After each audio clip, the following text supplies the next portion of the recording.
राग विज्ञान नमो ताहि जाते भले हरिहंता करि मंगल करि हो महान ग्रंथ करण को काज जात मिलय समाज सब पावै निज पद राज।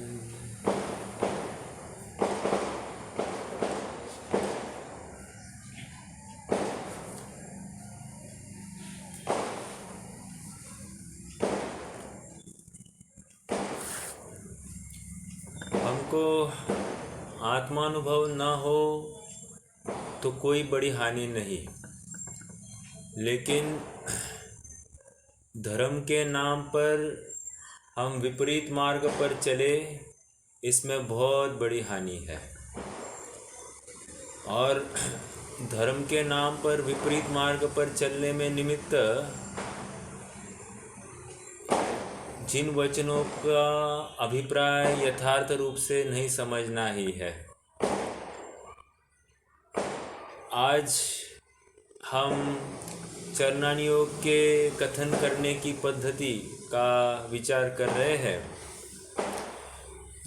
प्रथमान योग तो कोई स्थूल और गलत क्रिया की भी अनुमोदना कर बैठता है, कोई अंग प्रकट, छोटे से अंग की प्रकटता में ही सर्वांग प्रकट हो गए हैं, ऐसा कथन कर देता है। भावुकता में बहुत सारी कथन कर देता है। इसलिए वहाँ पर प्रयोजन के ऊपर ध्यान रखना और उस विषय को समझना, बाल की खाल नहीं निकालना। कर्णान योग के कथन करने की पद्धति केवल ज्ञान सापेक्ष है, अर्थात जो केवल ज्ञान में झलकता है वैसा यहाँ पर निरूपित किया जाता है। इसलिए यहाँ पर चैलेंज किसी का चल नहीं सकता। कुछ कुछ बातों में अनुमान गोचर जो प्रकरण होते हैं उनको समझने का यत्न किया जा सकता है। सब कथन सूक्ष्म होते हैं और कुछ कथन इससे विपरीत चरणान योग के माध्यम से किए जाते हैं, वो स्थूलता लिए होते हैं। तो हम यथार्थ भाव को समझे। एक छोटा सा कथन कहा कि शुद्धोपयोग 7वें गुणस्थान से ही होता है। ओके, ये किसका कथन हो सकता है? ये चरणान योग का कथन होता है। और द्रव्यान योग या कर्णान योग के कथन शुद्धोपयोग 4थे से ही होता है। समझ में आ रहा है क्या? तो अपने आप में सूक्ष्म कथन और स्थूल कथन, हमको दोनों अपेक्षाएं समझनी। फिर प्रश्न ये नहीं करना कौन सा सही है, ये इस वक्ता ने ये बात कही, उस वक्ता ने ये बात कही। उसने किसी भी अपेक्षा बात कही होगी, तुम यथार्थ अपेक्षा से बात को ग्रहण करना। समझ में आ रहा है क्या? तो इस प्रकार हमको हर कथन का अभिप्राय समझ में लेना चाहिए। आइए हम थोड़ा सा चरणान योग संबंधी विषय को समझते। कल काफ़ी चर्चा की है और आज आगे बढ़ना है। पृष्ठ क्रमांक 277 पर हम खड़े हैं।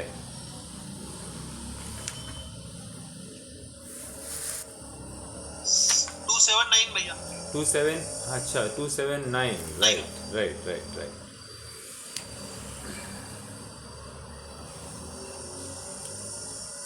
टॉप से अपन पढ़ना चालू करते। 279 का टॉप, मेरे ख्याल से पहला पैराग्राफ हो गया था, पहले 2 हो गए थे शायद। चलो ऊपर से प्रारंभ करते हैं। तथा निश्चय सहित व्यवहार के उपदेश में परिणामों की ही प्रधानता है। उसके उपदेश से तत्वज्ञान के अभ्यास द्वारा व वैराग्य भावना द्वारा परिणाम सुधारे, वही परिणाम के अनुसार बाह्य क्रिया भी सुधर जाती है। एक प्रश्न है। प्रश्न ये है कि पहले क्रिया सुधारी जाए, फिर परिणाम सुधरेंगे, फिर अभिप्राय सुधरेगा, या पहले अभिप्राय सुधारा जाए, फिर परिणाम और क्रियाएं अपने आप सुधर जाएगी? क्या लगता है आपको? समझ में आ रहा है प्रश्न?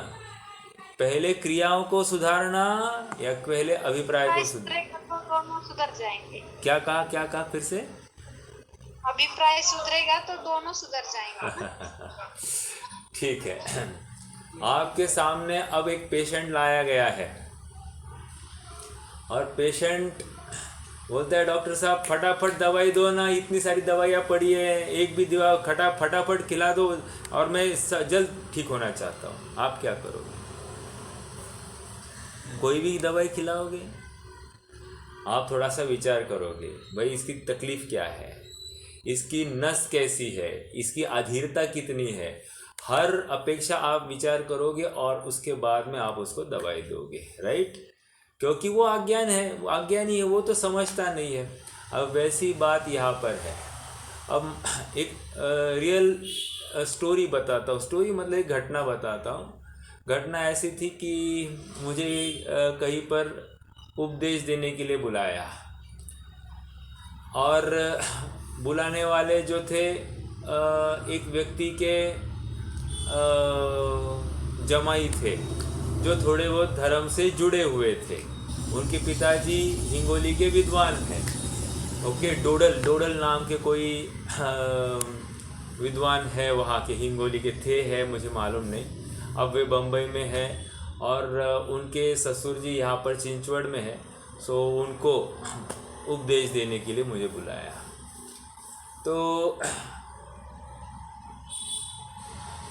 तो ससुर जी को देखा तो जीवन पूरा व्यापार आदि में चला गया था। अब ऐसे जीव को क्या उपदेश दिया जाए? अगर उनको बोलूं एक शुद्धात्मा का ही आश्रय करो, इससे ही तुम सुखी होगे, अरे क्या बात कर रहा है शुद्धात्मा? मैं इधर मरे जा रहा हूँ और ये शुद्धात्मा सुनाएंगे तो काम होगा? नहीं होगा। तो जो जहाँ पर खड़ा है उसको वहाँ से उठाना है। क्या किया जाए? देखो, आपने जितना इस शरीर की व्यवस्था भी, ये जो उपदेश आपने जो शरीर की को ठीक करने के लिए जितना यत्न किया सो यथार्थ ही किया होगा, इसमें कोई दो राय नहीं। लेकिन हमको निर्णय करना पड़ेगा कि आपने उपाय किया और उपाय वैसे झलक नहीं रहा है शरीर में। क्या कारण होगा?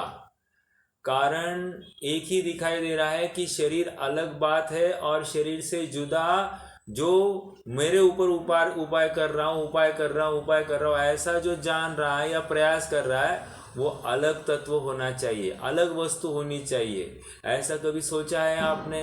नहीं सोचा है। अभी विचार करना। देखो, जितना जितना आप शरीर के ऊपर उपाय कर रहे हो वो आपकी मानता ही नहीं है। क्यों नहीं मानता है? विचार करना। वो अलग तत्व होना चाहिए, अलग वस्तु होनी चाहिए। इसलिए अब मुझे करना क्या? मुझे करने योग्य अब एक ही बात होती है कि ये शरीर का तो अभाव होता हुआ दिखाई दे रहा है। लोग कहते हैं कि शरीर का अभाव होता है, तो क्या ये ऐसी अवस्था है?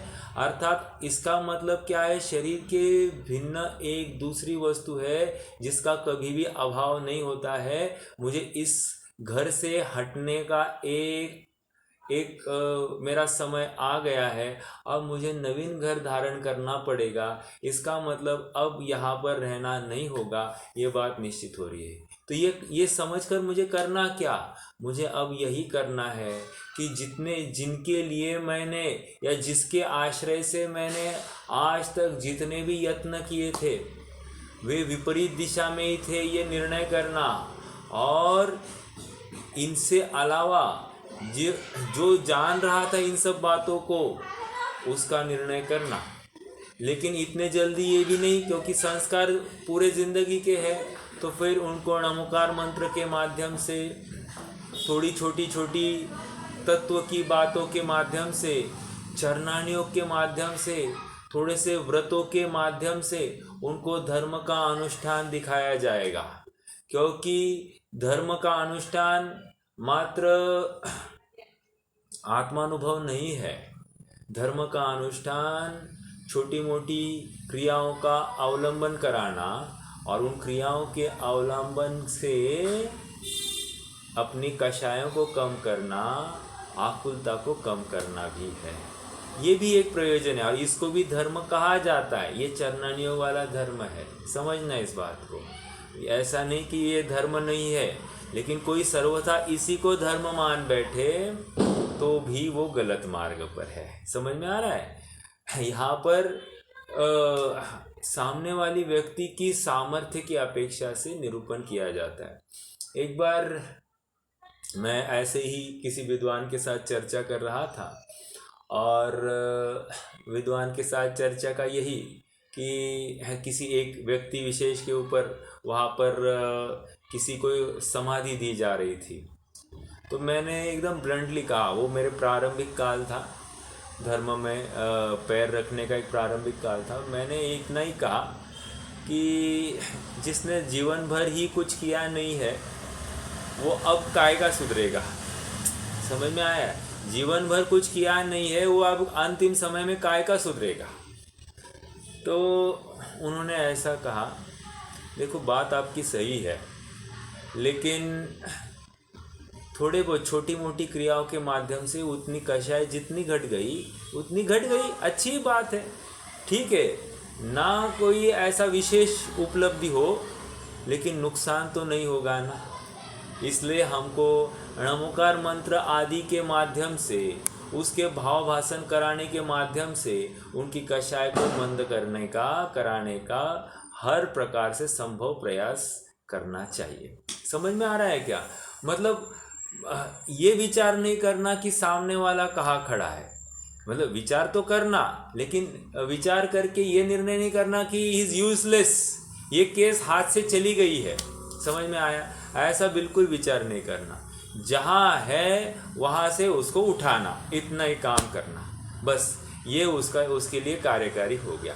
फिर कितना उठ गया वो उसका जाने, लेकिन हम एटलीस्ट इतना तो एनालाइज करें कि जहाँ है वहाँ से ऊपर उठने का यथासंभव उसको संपदेशन किया जाए। ठीक है, चलिए। भैया, हाँ बोलिए ना। भैया, हाँ बोलिए। ये परिणाम सुधारने का यानी ज्ञान पूर्वक करने का ऐसा ही कह सकते हैं क्या इसको? देखो, एक समय सार की टोन है, ज्ञान ही प्रत्याख्यान है। मैं ये ऐसा नहीं कि मैं जान नहीं रहा हूँ, बिल्कुल आपकी बात एकदम जायज़ है कि ज्ञान ही ज्ञानम पच्चखानम, पच्चखानम मतलब ज्ञान ही प्रत्याख्यान है। प्रत्याख्यान मतलब त्याग, किसका त्याग? पर का त्याग। समझ में आया? एक बात। दूसरी बात ये भी जानते हैं अपन कि समय सार में 47 शक्तियों में त्यागोपादान शून्यत्व शक्ति नाम की एक शक्ति है। अरे इस आत्मा ने पर वस्तु का त्याग क्या करना, क्योंकि उसने ग्रहण किया ही नहीं पर वस्तु का, तो उसको त्याग करने की बात ही नहीं। ना त्याग करती है ना ग्रहण कर सकती है, ऐसी तो त्यागोपादान शून्यत्व शक्ति है। तो दूसरी बात आ गई कि वो उसने कुछ ग्रहण किया नहीं है। तो फिर एक प्रश्न, बहुत बड़ा प्रश्न खड़ा होता है, जब हमने कुछ ग्रहण किया ही नहीं है तो त्याग काय का, हमको काय का त्याग करा रहे हो? व्रत आदि अंगीकार कराओ, कपड़ों का त्याग कराओ, जेवर का त्याग कराओ, लिमिटेशंस लाओ, काय का ये क्यों किया जा रहा है? तो फिर वहाँ पर समझा रहे हैं कि भैया हम ये बाह्य संयोगों के अवलंबन के पीछे या उनके त्याग के पीछे हमारे तुम्हारे भावों की उज्ज्वलता का प्रयास है, अर्थात परिणाम विशुद्ध है तदपि कार्य। अब परिणाम की विशुद्धि किसके बल पर होगी?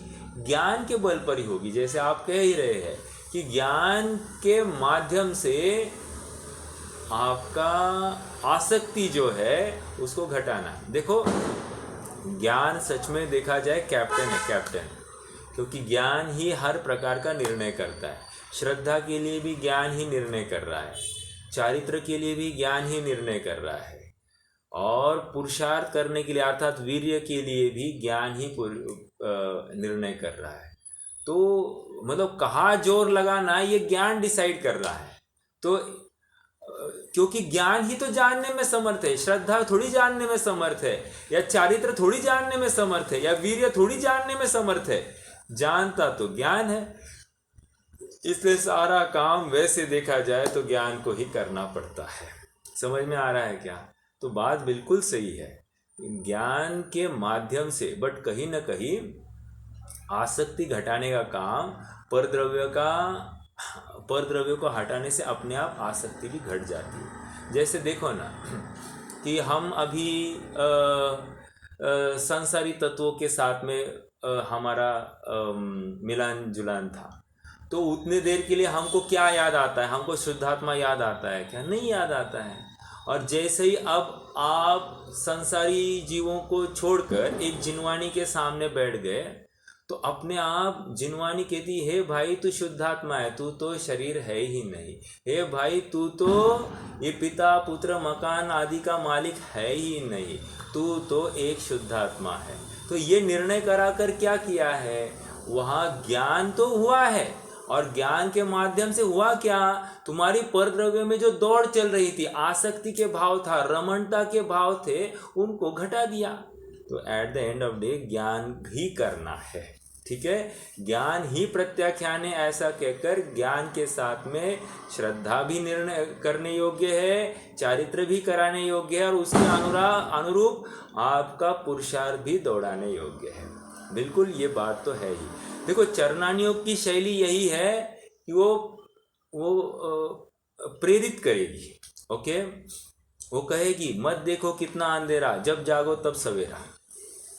और द्रव्यानी योग की शैली, द्रव्यानी योग कहेगा प्रत्येक घटना घटित होने वाली अपने अपने समय स्व समय में होने वाली है। अबे एक कह रहा है कि पुरुषार्थ कराओ, एक कह रहा है कि तुम अपने समय में कार्य होने वाला है। तो ये शैलियाँ है, तो शैलियों का बराबर सुमेल बिठाना ये अपना काम है। But again to make a very long story short, इसमें इतनी बात है कि हमको सारे निर्णय ज्ञान के माध्यम से होते हैं, अर्थात ज्ञान के सुधार का ही यत्न होता है, क्योंकि सारे निर्णय ज्ञान ही कर रहा है। द्रव्यानियोग कहेगा एक द्रव्य एक गुण दूसरे गुण का कुछ नहीं करता है, लेकिन देखो ना ज्ञान गुण नहीं होता तो कौन किसी का काम कर, मतलब अन्य गुण का काम होता या नहीं होता, या बिगड़ता या सुधरता, ये कौन जानता। एक ज्ञान तो है सर्वस्वी जो हमको ये सारे निर्णय कराने के लिए कार्यकारी है। तो क्रिया करने का या करवाने का काम भी ज्ञान ही करता है ना? हाँ क्रिया करवाने के पीछे जो ड्राइविंग फोर्स है वो ज्ञान ही है, लेकिन उसका फल, उस क्रिया करवाने के पीछे का फल यथा योग्य श्रद्धान में जो अविभाग प्रतिच्छेद कम हुआ, या फिर चारित्र में जो कोई पर की आसक्ति घट गई। अपर की आसक्ति मतलब परिणाम के स्तर पर जो कषाय वासना थी वो घट गई। ये सब हमको हर एक गुण में अपने आप दिखाई देगा, और उसी समय में वीर्य गुण की भी पर संबंधी पुरुषार्थ जो चल रहा था वो भी घटता हुआ दिखाई देगा, अर्थात उस संबंधी अविभाग प्रतिच्छेद कहो वो घटता हुआ दिखाई देगा। निर्णय ज्ञान कर रहा है, बट कार्य हर गुण में अपना अपना स्वतंत्र हो रहा है, ये भी स्वीकार करना पड़ेगा। आप समझ रहे होंगे, मैं थोड़ा सा सुमेल बिठाने की कोशिश कर रहा हूँ। इसका मतलब मैं ये कदापि कहना नहीं चाह रहा हूँ कि ज्ञान ही सब कुछ कर रहा है, मतलब सबको प्रभावित ज्ञान कर रहा है। ज्ञान में निर्णय होते समय में अपने आप फिर से जिस समय में ज्ञान में निर्णय हो रहा है उसी समय में, अब ये ज्ञान में मान लीजिए ये बात सुनने के बाद नहीं, अनंतर समय की बात नहीं, उसी समय में श्रद्धा में भी वैसा ही आसक्ति की कमी, ओके? चारित्र में भी उसी समय वैसे ही रमणता की कमी, और क्या वीर्य में भी वैसी ही यथा योग्य पुरुषार्थ की हमको कणिका दिखाई देती है। ये सब उसी समय में हो रहा है। तो किसी अपेक्षा से ये अगर हम लगाने की कोशिश करें कि नहीं नहीं ज्ञान हो, ऐसा कैसे, अभी तो आप कह रहे थे कि ज्ञान होने के बाद में ये सब निर्णय होते हैं, लेकिन जब भी काम होता है सबका एक साथ होता हुआ दिखाई देता है। ठीक है, ये बात पक्की है। तो और एक है कि इसमें ज्ञान हो गया, उसी समय में श्रद्धा में काम हो रहा है, चारित्र में काम हो रहा है, तो ये निमित्त नैमित्तिक संबंध कहलाएगा।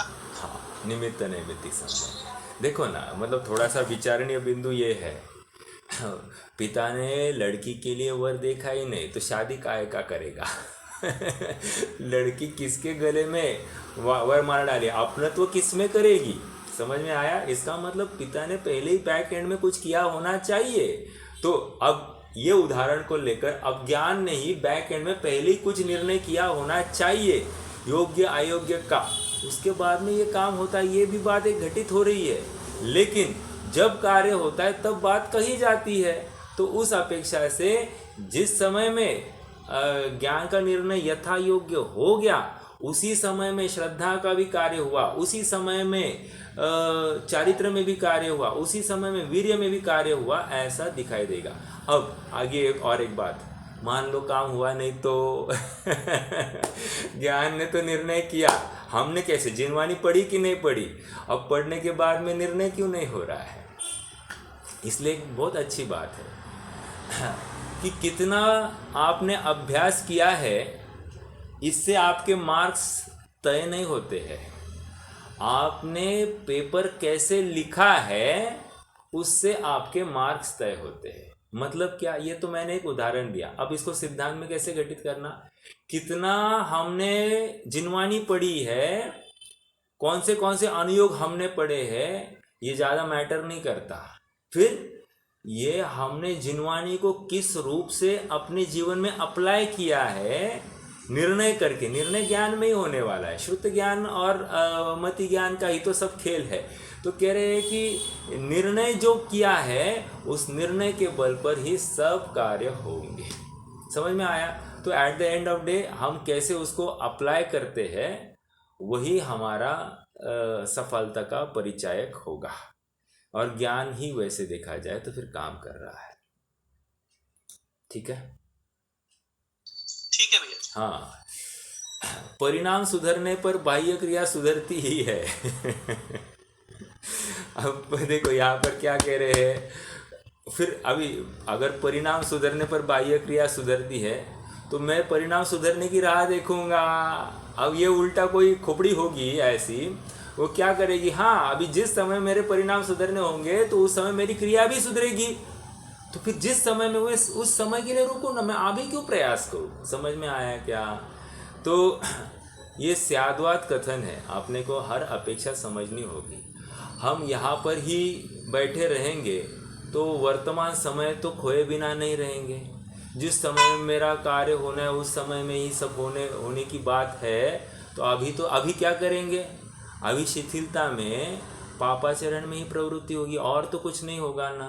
तो फिर क्या होगा, पापाचरण में प्रवृत्ति तो और पाप, और फिर संसार परिभ्रमण का कारण है, क्योंकि इतने देर के लिए तो तुमने इकट्ठा किया ना। और फिर ये जब इकट्ठा किया है तो इसका उदय आएगा तो उस समय में तुम क्या करने वाले, तत्व निर्णय करने वाले, खाक तत्व निर्णय करोगे तुम, और उस समय में और विपरीत कार्य में प्रवृत्ति करोगे। समझ में आ रहा है क्या? क्योंकि अनादि का तो अपन देख रहे हैं ना कर्मों का सिलसिला। पूर्व द्रव्य कर्म के उदय में नवीन भाव कर्म, और नवीन भाव कर्म के उदय में नवीन द्रव्य कर्म, और फिर आगे चलकर उसका सिलसिला चालू होगा। उस द्रव्य कर्म के उदय में नवीन भाव कर्म, और फिर आगे फिर से द्रव्य कर्म। तो ये चेन रुक नहीं रही है ना। चेन मतलब इसकी कड़ी लंबाई ये रुक नहीं रही है। तो रुकने के लिए तत्व निर्णय वहां पर करना होगा। ठीक है? हाँ, बाह्य क्रिया सुधरती है, इसलिए श्री गुरु परिणाम सुधारने का मुख्य उपदेश देते हैं। ये चरणानियोग की परिपाटी। समझ में आया? परिणाम सुधारो, कार्य हो जाएगा। और परिणाम कैसे सुधारेंगे? बोलेंगे ये क्रिया करो, चलो आ जाओ देव दर्शन करने के लिए। तो जिस समय देव दर्शन करने के लिए आएगा उसकी कषाय कम होगी कि नहीं होगी? हाँ, जो अनिच्छा पूर्वक आया है उसकी बात नहीं कर रहे हैं, लेकिन वो किसी को उसको एक फल दिखाया। एक छोटा सा उदाहरण देता हूँ। मल्टी लेवल मार्केटिंग हम सब ने देखा होगा। मल्टी लेवल मार्केटिंग उनकी एक पद्धति होती है कस्टमर को ट्रैप करने की। क्या होती है वो? वो क्या करते हैं कि बस गाड़ी है, देख आज मैंने गाड़ी ली, ये दिखाता है पहले। अच्छा कैसे रे, क्या हो गया, तूने आजकल क्या किया है? कुछ नहीं रे, एक थोड़ा सा एक स्कीम है, वो स्कीम में थोड़ा सा अपना लगाया है तो अच्छा ये हो रहा है, लेकिन बहुत अच्छा है, बहुत अच्छा चल रहा है मेरा अभी। अच्छा क्या है रे, क्या है? एक काम करना, तू सचमुच देखना चाहता है, एक दिन आ जाना मेरे उधर, मैं तेरे को ले जाऊंगा, वहाँ पर तू आ जाना। बराबर एक कार्यक्रम होता है, उस कार्यक्रम में क्या करते हैं वो चेक्स बांटते हैं, चेक्स। और बहुत इसने आज मिल गए इसको 1 लाख, इसको मिल गए 10 लाख, इसको मिल गए 15 लाख, ऐसे वो चेक्स बांटते हैं। हाँ 1 लाख, 5 लाख, 10 लाख, क्या किया, क्या किया? कुछ नहीं, चेन है, चेन बढ़ रही, चेन बढ़ रही। मैंने कुछ नहीं किया, मेरे नीचे चेन बढ़ रही है, वो चेन करती है काम, मैं कुछ नहीं करता। अच्छा कुछ नहीं करता, कुछ नहीं करता, इसको भी कुछ नहीं करना है। हाँ, और उसको माल तो चाहिए। ओके, ए मेरा नंबर, मेरा मतलब वो क्या होता है, इन्फ्लुएंस हो जाता है, इन्फ्लुएंस हो जाता है।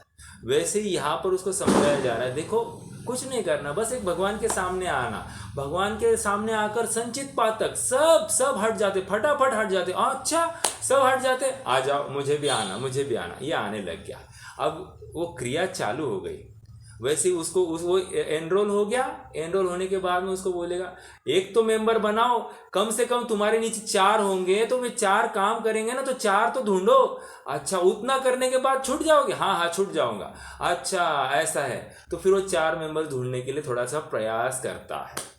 वैसे अब यहाँ पर क्या कर रहा है, यहाँ पर भी हाँ थोड़े से व्रत, तुम खाली देव दर्शन करोगे और कुछ करो ना, थोड़ा सा व्रत ले लो, नियम ले लो, खान पान संबंधी दान करो कुछ, तो ये सब करने से बहुत और विशेष होता है और सुख की प्राप्ति होती है। अच्छा ये भी है क्या? ओके ओके, उतना करूँगा तो काम हो गया? हाँ काम हो जाएगा। तो उसको और क्रियाओं में प्रवृत्ति कराई जाती है। बट आप नोटिस कर रहे हो क्या कि ये क्रियाओं में प्रवृत्ति करते हुए लोभ है, मानते हैं अपन इस बात को, फल की वांछा है, इस बात को मानते हैं, लेकिन जो सांसारिक प्रयोजन में उसकी जो आसक्ति थी, उसमें जो प्रवृत्ति थी और उसमें जो कषाय की तीव्रता थी, कहीं ना कहीं ये थोड़ी सी कमी हुई कि नहीं हुई है? हुई है, ये मानना पड़ेगा।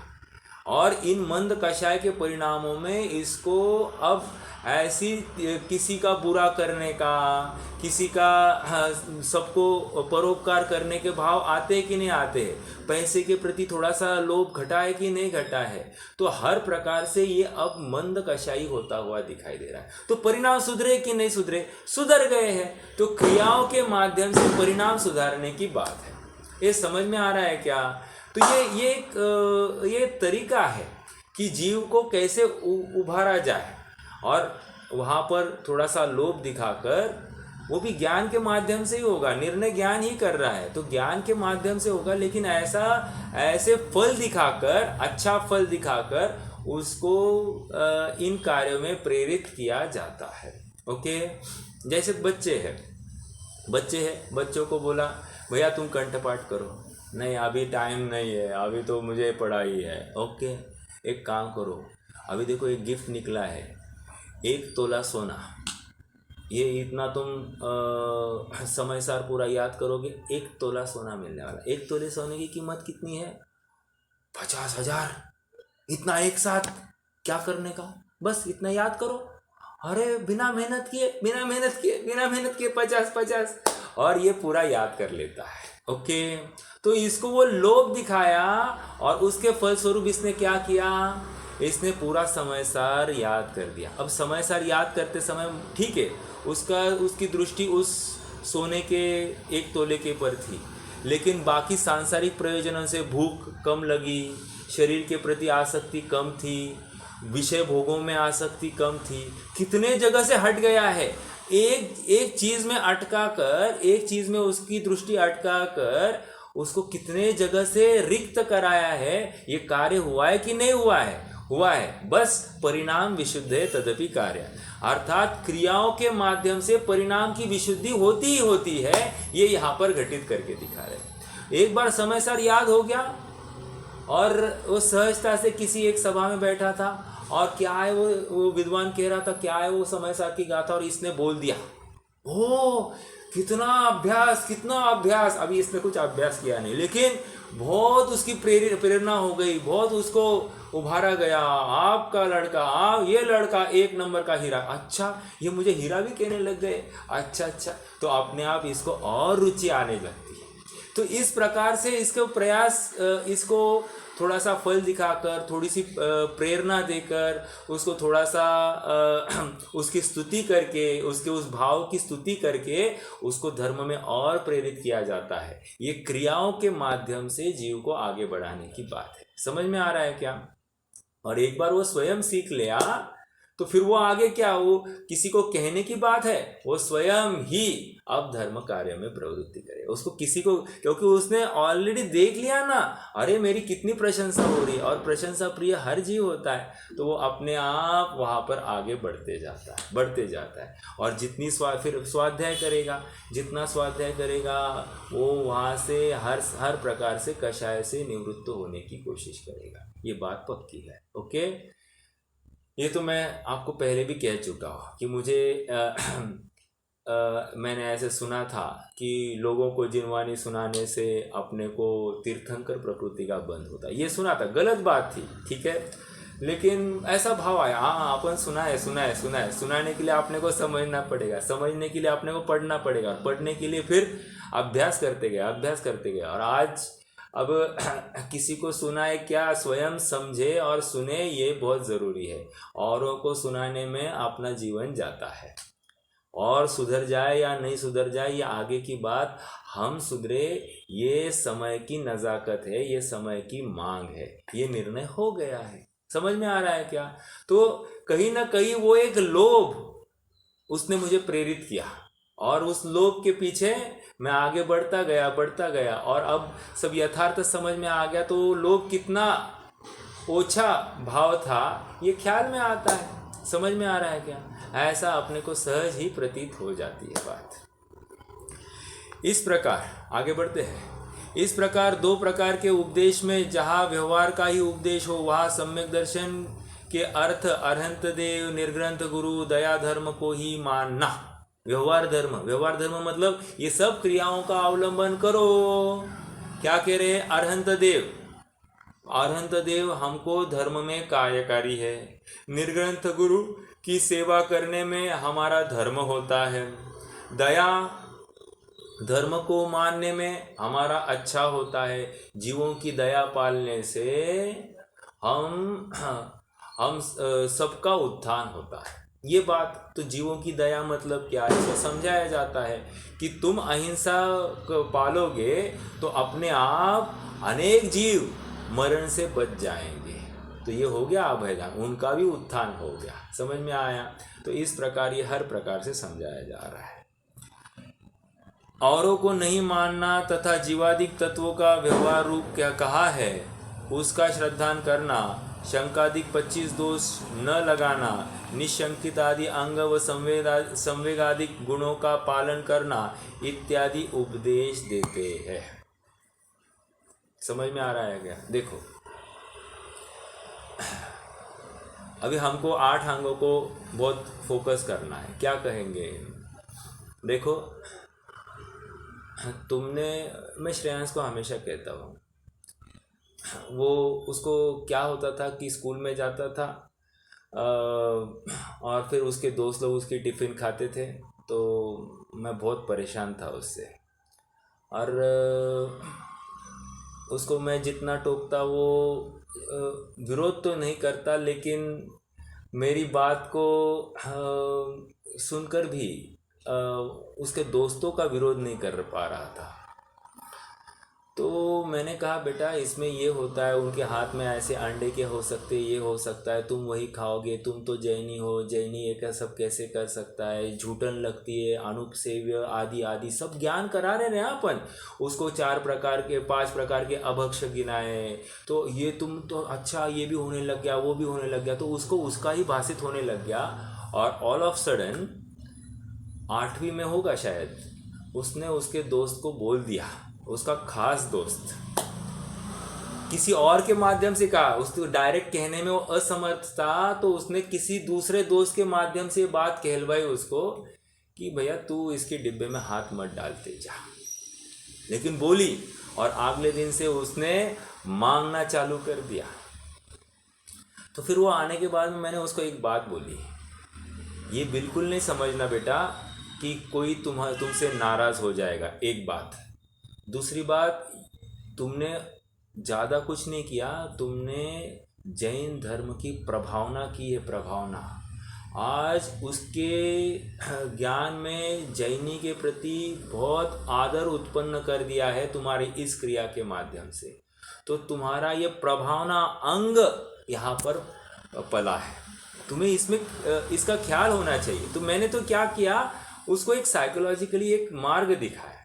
तो ये बात कहाँ से ला रहा हूँ, ये यहाँ से कि तत्वों का व्यवहार रूप कहा है, उसका श्रद्धान करना, शंकादि 25 दोष न लगाना, निशंकित आदि अंग व संवेग आदि गुणों का पालन करना इत्यादि उपदेश दिए जाते। निशंकित आदि अंग के साथ में जैन धर्म की प्रभावना, तुमने भगवान के कहे अनुसार चले तो तुम्हें निशंकता थी, ये दोष चला गया तो भी चलेगा, लेकिन अपन धर्म के अनुसार चले, जैसे भगवान ने कहा वही सही है। निशंकित निकांक्षित अंग कैसे चला, अरे तुम्हें वांछा नहीं रही, दोस्त रहे, ये वांछा नहीं रही, निर्वांछित अंग हो गया ना तुम्हारा। तो ये इस प्रकार से अपने अंग पलते हैं, ये ज्ञान कराया जाता है, और उसकी श्रद्धा और धर्म में दृढ़ होती है, और एक फल दिख गया ना उसको, और आगे बढ़ता है, फिर डरता नहीं जीव। ऐसा हर जगह पर अपने जीवन में ऐसे ही घटित करते देखना, तो अपने आप अपना वीर्य, अपना पुरुषार्थ बढ़ते जाता है। एक बार सामने वाला नाराज़ होगा, एक समझाया जाता है, अगर वो अपना सच्चा है तो नाराज़ नहीं होगा, और जो नाराज़ है वो अपना होता नहीं है। समझ में आया?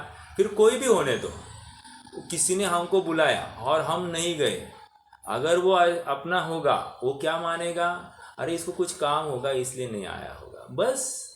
और यदि वो अपना नहीं होगा तो बहुत नाटक करता है, रहने दे, ये ऐसा कहकर वो विरोध करेगा। तो अज्ञानी को हम कितना समझाएं, कोई ज़रूरत नहीं समझाने की। हाँ, जो समझता है वो अपना है ही, ठीक है। चलिए आगे बढ़ते हैं। तथा सम्यक ज्ञान के अर्थ, ये श्रद्धान की यथार्थता करने के लिए श्रद्धान कराने की बात आ गई। ओके, 25 दोष का टालना, तथा सम्यक ज्ञान के अर्थ, जिन मत में शास्त्रों का अभ्यास करना, अर्थ व्यंजनादि अंगों का साधन करना इत्यादि उपदेश देते हैं। ये व्यवहार की बात चल रही है, चरणानी योग की पद्धति है। चरणानी योग क्या कह रहा है, शास्त्र पढ़ो भाई, शास्त्र पढ़ो, शास्त्र पढ़ो, शास्त्र पढ़ो। देखो मैं आपको बताऊं, मैं सचिन जी पहले खनियादाना में थे, तो मैं गया था उनके पास में, मैंने कहा देखे तो सही क्या चलता है उनका, क्या है, बस कुतूहलवश वहाँ पर गया था। और 3 दिन मैं रहा था उनके यहाँ पर, तो 3 दिन में उन्होंने मेरे साथ बात ही नहीं की। और मुझे एक बुक थमा दी और कहा पढ़ो, और मेरी तो वैसे बिल्कुल रुचि नहीं थी, तो ये क्या पढ़ने दिया, लेकिन बस उसका मान रखने के लिए मैं पढ़ते जाता था। सच कहूँ, मुझे उस समय पढ़ने के बाद में भी कुछ भी समझ में नहीं आया था, ठीक है। लेकिन क्या है ये चरणानी योग की पद्धति, क्या चरणानी योग की पद्धति कि जिनमत के शास्त्रों का अभ्यास करना। तुम एक बार नहीं समझ में आएगा, दूसरी बार पढ़ना, दूसरी बार नहीं समझ में आएगा, तीसरी बार पढ़ना, समझने के लिए प्रयास करना। तो कह रहे हैं कि चरणानियोग की पद्धति होती है कि शास्त्र अभ्यास किया जाए, एक। दूसरा क्या कह रहे हैं, अर्थ व्यंजनादि अंगों का साधन करना इत्यादि उपदेश देते हैं। अर्थ व्यंजन मतलब क्या, वहाँ पर व्याकरण की बात है, तो ये कौन सी विभक्ति लगी है या फिर यहाँ पर कौन सा समास लगा होगा, इनका अभ्यास करना। अर्थ मतलब शब्दार्थ का, इस शब्द का शब्दशः अर्थ लेना या अन्य कुछ अर्थ लेना, प्रकरण क्या चल रहा है उसके अनुसार हमको उसका अर्थ लेना चाहिए। ठीक है, कहीं घी को अमृत कहा जाता है, कहीं घी को विष कहा जाता है, तो प्रयोजन हम समझे कि किस अपेक्षा में वो घी को अमृत कहा जा रहा है, किस अपेक्षा में उसको विष कहा जा रहा है। कहीं वसु ये शब्द लिया जा रहा है, तो वसु ये शब्द का अर्थ क्या हो सकता है, वसु मतलब पृथ्वी, वसु मतलब 8, तो हम कुछ भी करेंगे। देखो आपको मालूम है क्या, नारायण ये शब्द भी लिया जाता है। नारायण मतलब क्या,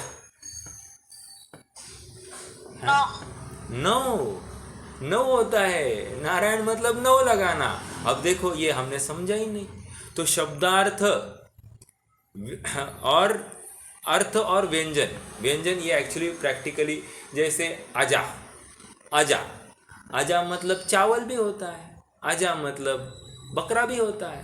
तो अब क्या लेना अर्थ, तो हमको समझना चाहिए कि कौन सा प्रकरण चल रहा है। भगवान की पूजा के लिए आजा चढ़ाओ, तो आजा चढ़ाओ, किसी ने अर्थ क्या लिया, आजा का अर्थ बकरा लिया और बकरा चढ़ाओ, चालू हो गया। समझ में आ रहा है क्या। तो ऐसे विपरीत अर्थ नहीं लेना। तो ये इसके लिए क्या है, अर्थ व्यंजनादि अंगों का साधन करना इत्यादि उपदेश देते हैं, मतलब जितना प्रयोजनभूत है। ठीक है, तथा सम्यक चारित्र के अर्थ, ये किसका व्याख्यान चल रहा है, चरणानियोग के कथन करने की पद्धति। पहले सम्यक चारित्र, सम्यक श्रद्धान के लिए वसुमद टारी निवारी त्रिषट्ता षट अनायतन त्यागो, वहाँ पर 25 अंगों का निरूपण, 8 गुणों का प्रकट करना, 8 भावों का क्या कह रहे हैं, संवेग आदि गुणों का प्रकट कराना, इन सब बातों का ज्ञान वहाँ पर कराया जाता है। तो कहीं ना कहीं देखो, जैसे और बताऊँ आपको, श्रद्धान के लिए, श्रद्धान में बस कुदेव को नहीं पूजना, कुदेव को गुरु आदि को नहीं भजना पूजना, उनके पास नहीं जाना आना, तो उसकी बहुत शाबाशी की जाती है। इसको सम्यक श्रद्धान कह देते हैं। ठीक है, ये इस प्रकार से समझना। तो ये तो इसमें क्या कहा जाएगा, तुमने आज तुम्हारी श्रद्धान सम्यक है, ऐसा कहा जाएगा। ठीक है, तो ये चरणानियोग की शैली है कि यहाँ वहाँ नहीं झांकना, ये चरणानियोग की शैली। ज्ञान की बात हो गई, थोड़े बहुत शास्त्रों को समझ लिया, उसके अर्थों को समझ लिया, और शास्त्रों को समझने के लिए जो व्याकरण आदि का अभ्यास है उसको तुमने समझ लिया, शब्दार्थ, नयार्थ आदि, तो या मतार्थ, इनको तुमने समझ लिया, तो कह रहे हैं कि तुम्हारे सम्यक ज्ञान हो गया है। समझ में आ रहा है क्या। और ये किसकी परिभाषा है, चरणानियोग की परिभाषा है। ऐसी परिभाषा कहीं देखी है क्या हमने,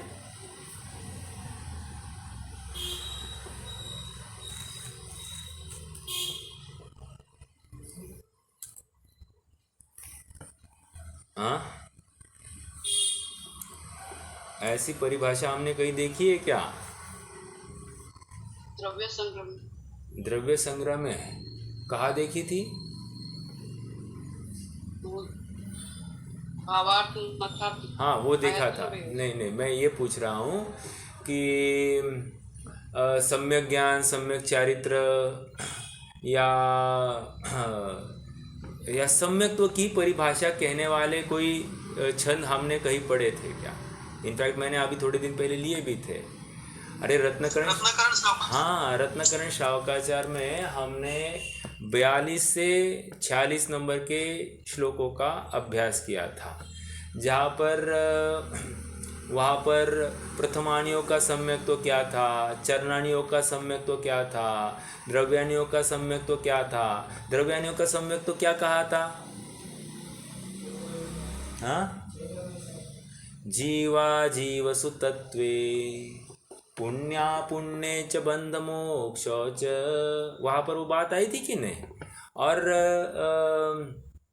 चरणानियों का सम्यक्त्व क्या था? गृह मध्य नगाराणाम। हाँ, गृह मध्य नगाराणाम, है ना?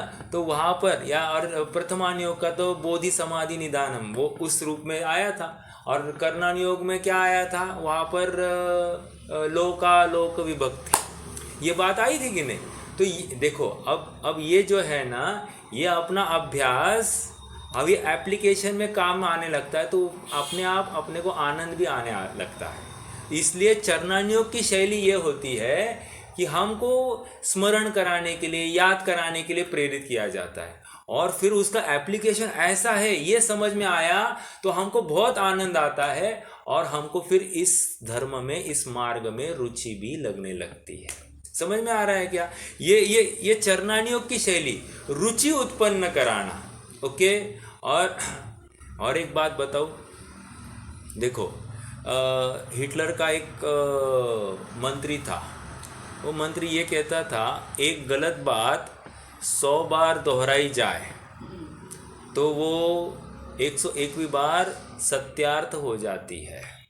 ठीक है, ये तो गलत बात को बार बार दोहराने का परिणाम है।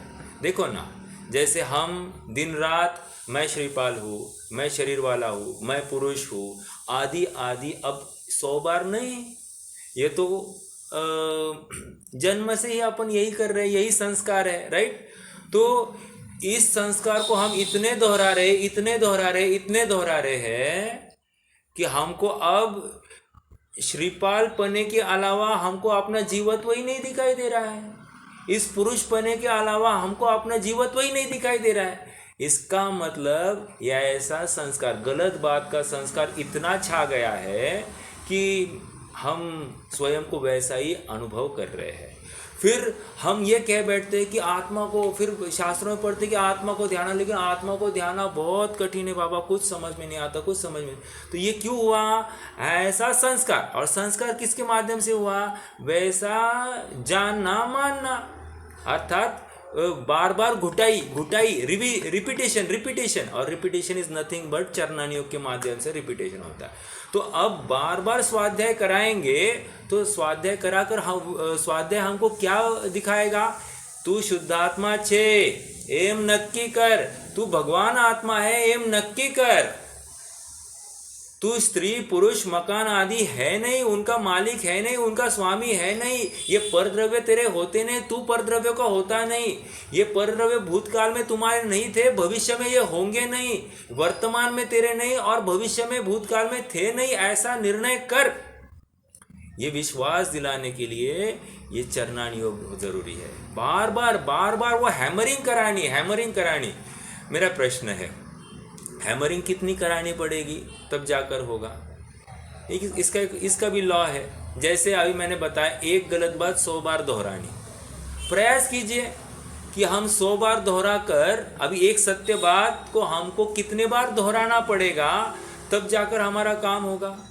कह रहे जितने बार तुमने वो गलत बात जितने बार दोहराई है, उससे ज़्यादा बार तुमको ये सत्य बात दोहरानी पड़ेगी, तब जाकर तुम यथार्थ श्रद्धान करना सीखोगे। और याद रखना, जिस बार जैसे तुम दोहराओगे ना, उस समय तुम्हारा भावभाषण ज़रूरी है।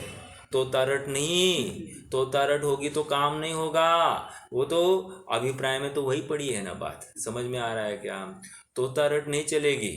यहाँ पर बार बार दोहराना कि मैं कभी जन्मता नहीं, मेरा कभी नाश होता नहीं, मैं जो जन्मता मरता है वो तो संसारी तत्व है, मैं तो अजन्मापि श्रीमान, मैं कितनी मस्त बात है ना, अजन्मा हूँ।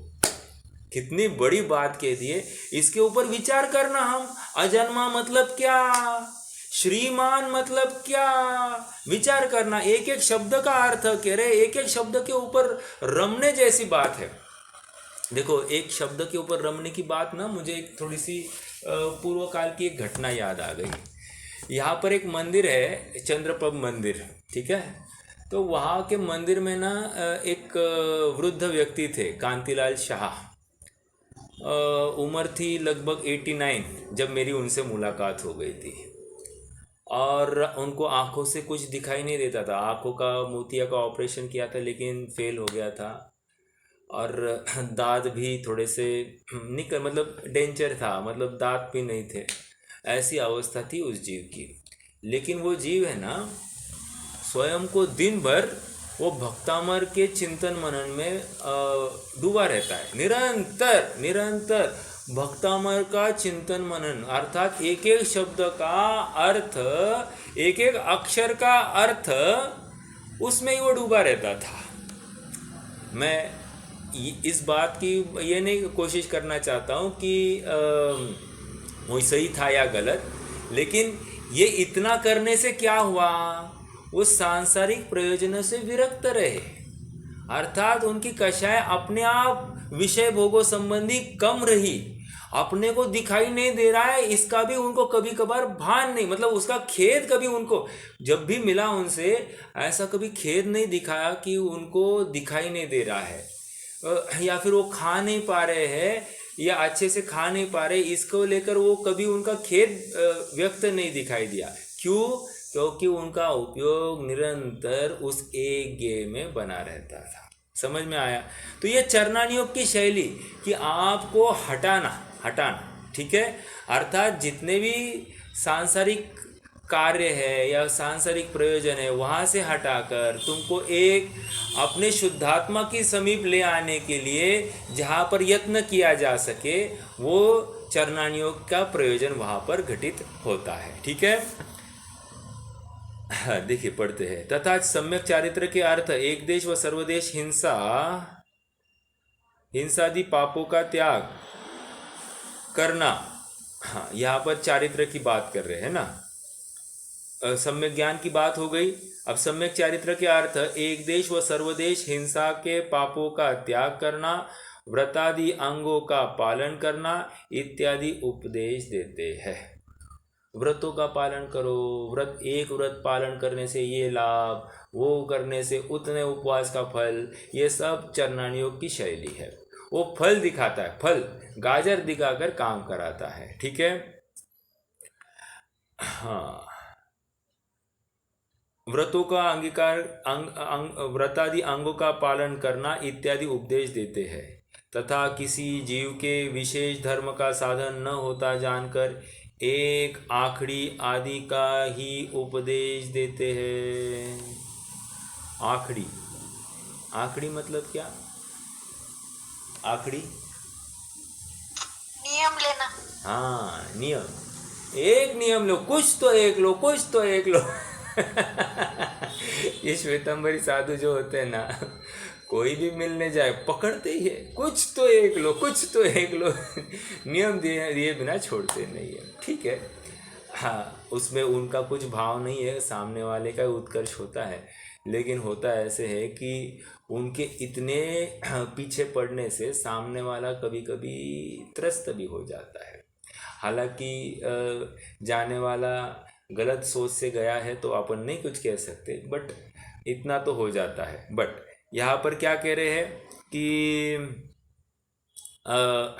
आखड़ी आदि का उपदेश देते हैं। मतलब जैसे कोई मुनिराज के पास पहुँचता है तो वो मुनिराज को कहे कि मुझे सुखी होना है, तो मुनिराज सबसे पहले क्या उपदेश देंगे? सुखी होना है, श्रामण्य को अंगीकार करो, यदि इच्छति परिमोक्षम परिवज्जतु सामन्नम। यदि तू दुखों से परिमुक्त होना चाहता है तो तू श्रामण्य को अंगीकार कर। ये बात आ गई। तो आचार्य देव सबसे पहले उसको यही बता दे सर हम और आपकी कैसी बराबरी हो सकती है क्या? ये नॉट पॉसिबल। ओके, अणुव्रत को अंगीकार करो। षट आवश्यक पाल लेना, 8 मूल गुण, और छोटा मोटा कोई त्याग कर सकते हो तो कर लेना। अणुव्रतों को अंगीकार करो, नित्य देव दर्शन आदि सब कर लेना, और सब में अपने आप को सीमित कर लेना। हो गया, अणुव्रतों में तुम प्रवृत्ति करना, कोई प्रॉब्लम नहीं, ये करो। मुझे नहीं लगता ये पॉसिबल है, क्योंकि मुझे बंधन दिखाई दे रहा है। मैं बंधन में नहीं रहना चाहता। Okay, no problem. फिर उसको कहा एक काम करो, नहीं कुछ कर सकते, नहीं ठीक है, और छोटा कुछ उसमें और लिमिट करा। मतलब बहुत बड़ा छोड़कर उसमें से कोई अंग उठाया और उसको कहा इतना तो पालन करो। मतलब जो शक्य है वो करो। ओके, इतना इस प्रकार से प्रेरित किया जाता है। ये चरणानुयोग की शैली, कुछ तो करो। अभी यहाँ पर एग्जाम्पल दे रहे हैं उस भील का। भील को कहा भैया मांस छोड़ो। है, अरे क्या बात कर रहे हैं सर, ये मांस तो हमारा जीवन है, मांस के बिना हमको कौन ला कर देगा रोटी सब्जी? यहाँ पर सब्जी वब्जी कुछ नहीं मिलता है, एक हाथ पकड़ना पड़ता है, उसको काटना और उसको ही खाना। कहा हमको आप क्या आपके जैसा है क्या? ओ, जंगल में रहने वाले जीव को और क्या मिलेगा? तो ठीक है भैया, नहीं मांस खा सकते तो फिर क्या कर सकते हो? एक काम करना, तुम सभी मांस का त्याग मत करो, एक हाथ मांस का त्याग कर सकते हो क्या? हाँ, जैसे एग्जाम्पल पूछ रहा है, और किसका हो सकता है? कौवे का त्याग करोगे? हाँ, कौवे को कौन पकड़ता है, उसको छोड़ दो, कोई प्रॉब्लम नहीं, उससे कुछ फर्क नहीं पड़ता, बाकी सब तो है ना। तो इसको एकदम इजी लग गया। ओके ठीक है, कर दिया। तो कौवे का मांस का विरक्त कराया। देखो अब वही बात कह रहे हैं, जैसे भील को कौवे का मांस छुड़वाया। ओके, कौवे का मांस छुड़वा कर क्या कहा? अब आजीवन इसमें नहीं प्रवृत्त करना। ठीक है, तो ऐसे ये चरणानुयोग की पद्धति। या फिर उस धीवर को क्या कहा?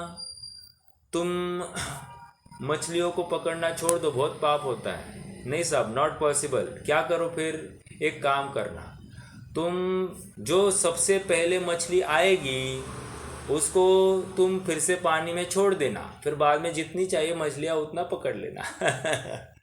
उदाहरण देखो, चरणानुयोग की शैली। ठीक है, तो उन्होंने उसको किसी ना किसी अपेक्षा उसके कषाय की मंदता, उसकी आसक्ति कम हुई कि नहीं, पहली मछली को छोड़ना है अपने को, तो पहली मछली के प्रति तो दया भाव हुआ कि नहीं, उतने देर के लिए दया भाव हुआ कि नहीं, बस यही। और फिर से अब देखो, वहाँ तो वही मछली आ गई, दूसरी बार तीसरी बार आ गई, ये तो कथा हो गई। उसके पीछे का प्रयोजन ये था कि कषाय की मंदता। ठीक है, ये शायद वो धीवर पूछना भूल गया होगा, वही मछली दूसरी बार आएगी तो उसको लूँ कि नहीं लूँ। तो उसने पूछा नहीं, पूरी जानकारी नहीं ली होगी, इसलिए हुआ होगा। चलो कोई बात नहीं, बट उसके पीछे का इंटेंशन, प्रयोजन कषाय की मंदता है, अर्थात आसक्ति की कमी हो गई। ओके, अब देखो यहाँ पर ग्वाले को नमस्कार मंत्र जपने का उपदेश दिया, नमोकार मंत्र का उपदेश दिया। तुम इस मंत्र को पढ़ो, जपो, और इससे निर्णय करना कि कभी अपना नाश नहीं होता। इसका अर्थ इतना है कि जीव अनादि निधन है, जीव का कभी नाश नहीं होता, और उत्कृष्ट अवस्था जो है ये 5 नमोकार मंत्र की पंच परमेष्टि वाली अवस्था है, इनका तुम स्मरण करना। ऐसी अवस्था अपने को भी पानी है, ऐसा तुम विचार करना। तो ग्वाले को नमस्कार मंत्र जपने का उपदेश दिया। समझ में आया? तो ऐसा उपदेश देते हैं, कोई प्रॉब्लम नहीं। ठीक है, गृहस्थों को चैत्यालय। अब देखो, गृहस्थों को बोला चैत्यालय, अरे चैत्यालय महापुण्य का कार्य है, अपन ने पाप से कमाई हुई संपत्ति साथ में तो आने वाली नहीं है, तो क्या करना, लगाओ ना धर्म कार्य में, और 2-4 बंगले बांधोगे तो क्या करेंगे, सब उसमें विषय भोग भोगेंगे। तुम चैत्यालय बांधोगे तो सब वहाँ पर धर्म कार्य करने आएंगे। तुम रहोगे तब भी धर्म कार्य होगा, तुम्हारे पश्चात भी धर्म कार्य होगा, और सारा फल तुमको लगता रहेगा। यहाँ पर धर्म कार्य होगा और फल तुम वहाँ पर बैठे होंगे दूसरे भव में, उधर तुमको उसका फल मिलता रहेगा। ये चरणान योग की शैली। अभी आप बाल के खाल नहीं निकालना कि उसका फल मिलता है ना, उसका फल मिलता है ना, ऐसा नहीं। चरणान योग की शैली ऐसी होती है कि हमने जो कार्य किया है उसका फल हमको आगे भी मिलेगा, ऐसा बताया जाता है। ठीक है, तो झूठ बोला झूठ बोलने की बात नहीं है। तुमको तुम्हारे धन के प्रति जो लोभ था उससे हटाया। ठीक है, तुमको अब धर्मानुष्ठान में प्रेरित किया, अर्थात वहाँ पर तुम जो जिनेंद्र भगवान की प्रतिमा स्थापित करने वाले हैं, वे जिनेंद्र भगवान कैसे है, वो अवस्था कैसी है, ये जिनेंद्र अवस्था कैसी पाई जाती है, और हमको क्या करना, इसका विचार होने लगता है। और देखिए ना, जो चैत्यालय बना रहा है उसको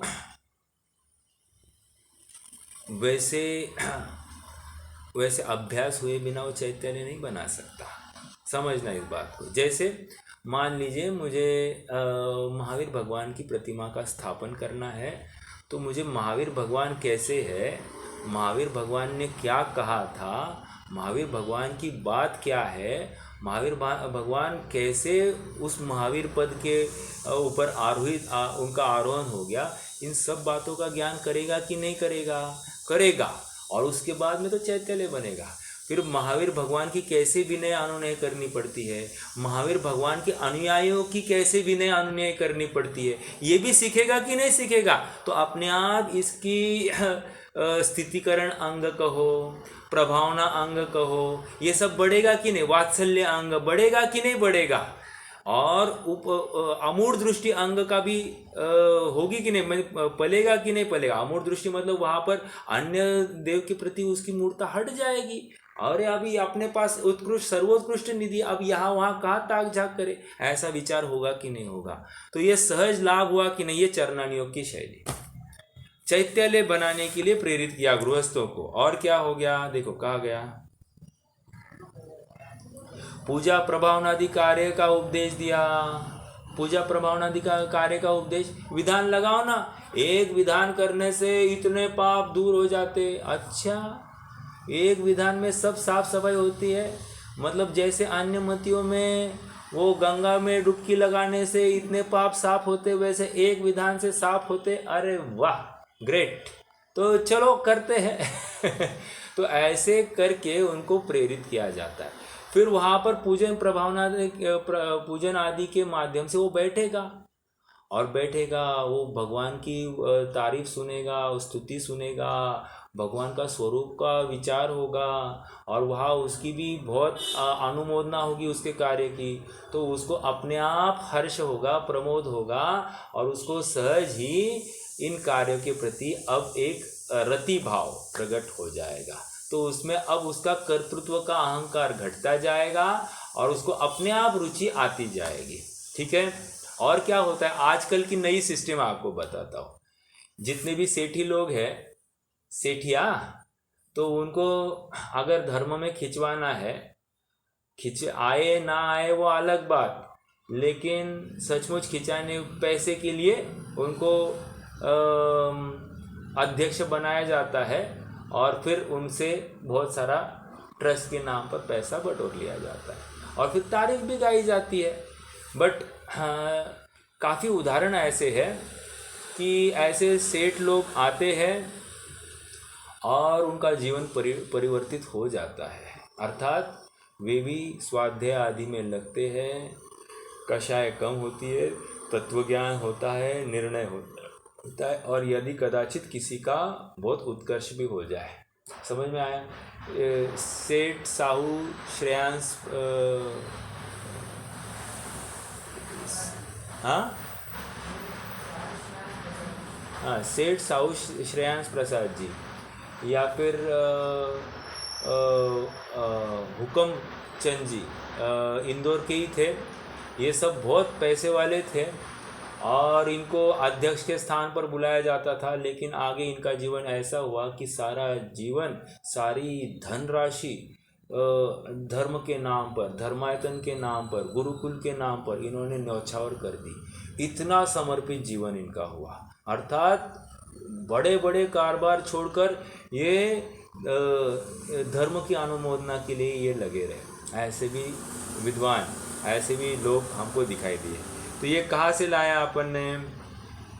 ये पूजा प्रभावनादि कार्य का उपदेश देते हैं। थोड़ा सा प्रेरित किया, भैया आप इसमें लगाओ। पहली बार तो इच्छा नहीं थी, लेकिन सामने वाले का मन कैसे टाले, इसलिए उस समय तो कर दिया। लेकिन जब कार्य हुआ, जो अनुमोदना हो गई, जो उत्साह दिखा लोगों का, अपने आप इसका भी उत्साह बढ़ गया। तो ऐसा संग का रंग चढ़ जाता है। इत्यादि जैसा जीव हो वैसे उपदेश देते हैं। तो ये चरणानियों की सम्यक दर्शन, सम्यक ज्ञान, सम्यक चारित्र संबंधी प्रेरणात्मक शैली का ज्ञान यहाँ पर चरणानियोग की विधि से हमको समझ में आया। देखो पहले भी हम देख आए थे, कहाँ पर देखा था कि चरणानियोग प्रथमानियोग के प्रथमानियोग में था क्या, वो